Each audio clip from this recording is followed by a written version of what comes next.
Alright, we move on to the last slide that has been shown to you on the previous session. Okay, it is the thermal boundary layer or the boundary layer. Okay, so boundary layer. Okay, let me show you. This is this two. Okay, on my right hand side. Okay, or on the left hand side part of the slide is a velocity boundary layer. Okay, this is basically will not have any changes in terms of thermal energy. Okay, the Q is the same. Okay, and you have the flow rate, okay, with the velocity of v, okay, and you have this kind of profile whereby at the surface you will find that the value of v is 0, okay, and the boundary layer or the velocity boundary layer can be defined as the layer, okay, that has what you call 99%, okay, of the um, fully velocity, the highest value of velocity. Okay, so the 99% of that value is being called, okay, the area or the thickness, okay, of the area, we call it the velocity boundary layer. Or when you have reached that point of layer or the boundary layer, we call it hydrodynamic. Okay, hydrodynamic. And basically um, the formal definition is the region of flow above the plate bounded by this delta, small delta, in which the effect of the viscous shearing forces caused by fluid viscosity are felt. Okay, when it reach full velocity, okay, the highest velocity, it can be assumed that there will not be being affected, okay, or affected by the viscous effect. Okay, so the 99%, okay, up to 99% is being affected by the velocity, okay, or the viscosity, sorry, for affected by the viscosity. Okay, so that is why um, the thickness of the layer is basically at the point whereby it has 0.99 out of V. Okay, and it might be the same with the thermal boundary layer. Okay, whereby you have basically 99% of the difference in between T surrounding and also T surface. Okay, so that can be called as the uh, thermal limit. Okay, this one is hydrodynamic limit. Okay, or hydrodynamic. This one is can be called thermal. Okay, this one is related to velocity. This one is related to the thermal or the temperature. Okay, this one is related to the Q, constant Q, and this one is related to the constant Ts. Okay, Ts is constant.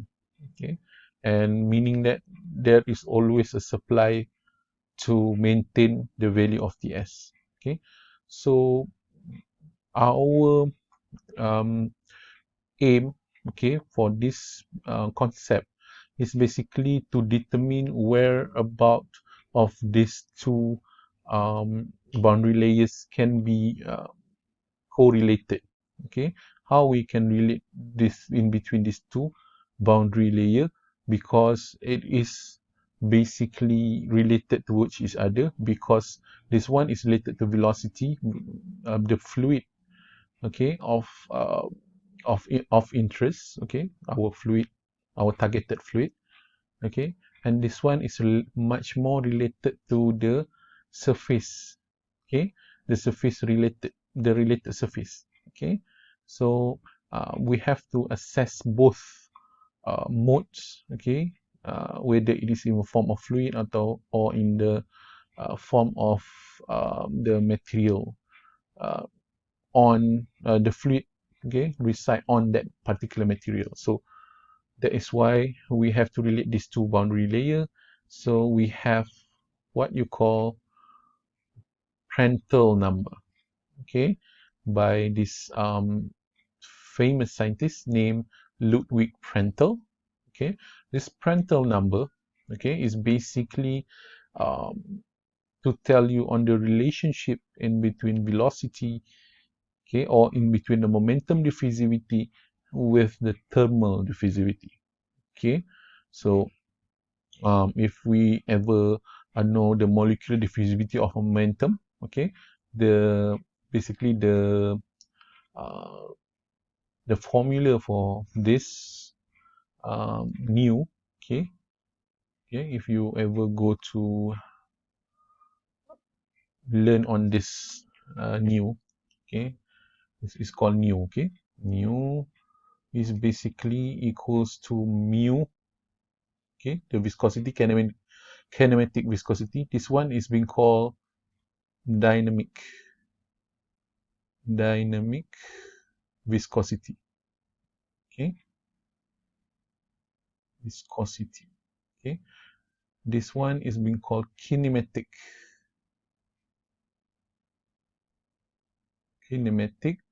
viscosity, okay. So it's basically rho over mu over rho, which is the density of that fluid, okay. So and based on the last or the previous slide in the introduction part of heat transfer, we already know that this one is K over rho Cp, okay.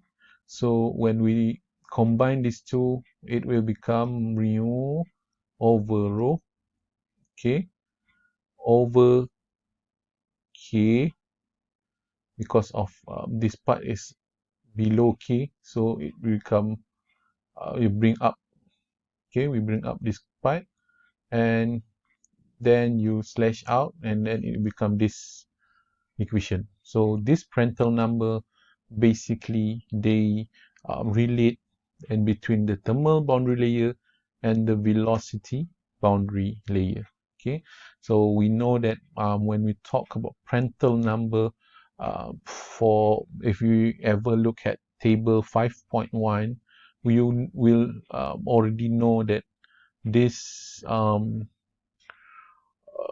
type of fluid, okay, especially metal and a very large um, thermal conductivity value would be very low in terms of the Prandtl number, as to compare with the less conductivity value of a material, such as organics and also glycerin, for example.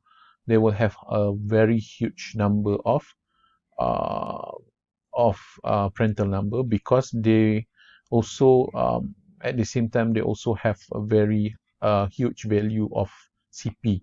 Okay, they have the ability to for heat storage, a very high ability in terms of to store the heat within the body of the material.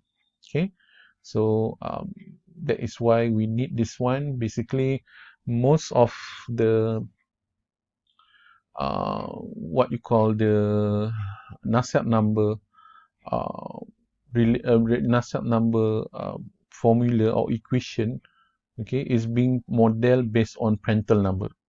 Okay, Prandtl number, and also another number which is not which is no less important, okay, which is after this, I will show you, okay. It is Reynolds number, okay. Of course, this Reynolds number is always you always learn on this, right? The Reynolds number, okay, by Osborne Reynolds, okay. So sorry, so this Reynolds number is basically the initial forces over the viscous forces, okay.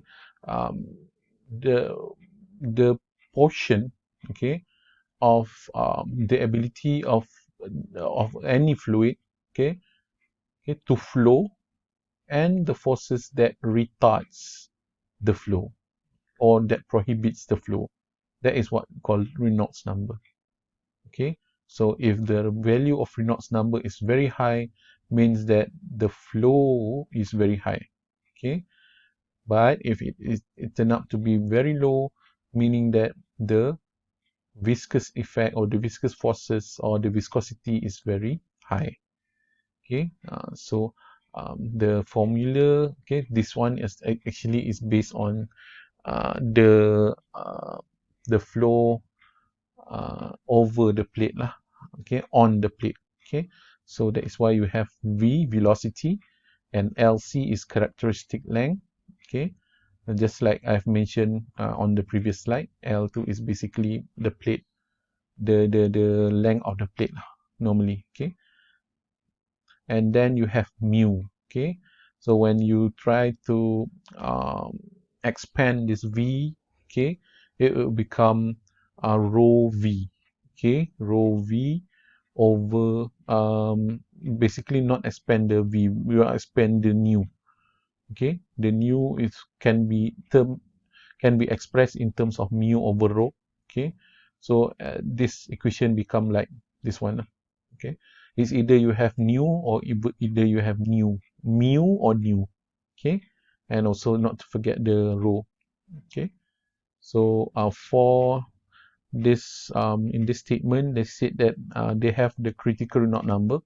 So for normally on the plate, okay, for flow over a plate, okay, over a flat plate, okay, normally it will be 5 times 10 by the power of 5. Okay, the Reynolds number. Okay, so the critical Reynolds numbers meaning that you will not have any transient state. Okay, you will strictly have either laminar or turbulent. Okay, you can assume the flow would be turbulent or the flow will be laminar if you reach or your value of Reynolds number is beyond this value.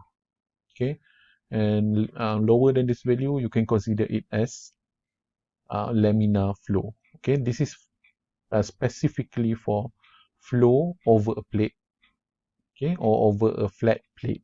Okay, to be specific.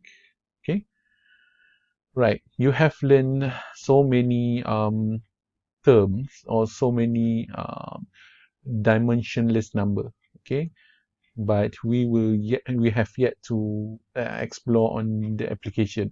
So it is time for us to know about it. Okay, so you have learned Nusselt number so far, and then you have learned the Prandtl number. Okay, and you have learned Reynolds number. So this number is very important. Okay, and we can use that knowledge, okay, of these numbers in order for us to solve the equation in terms of convective heat transfer. Okay,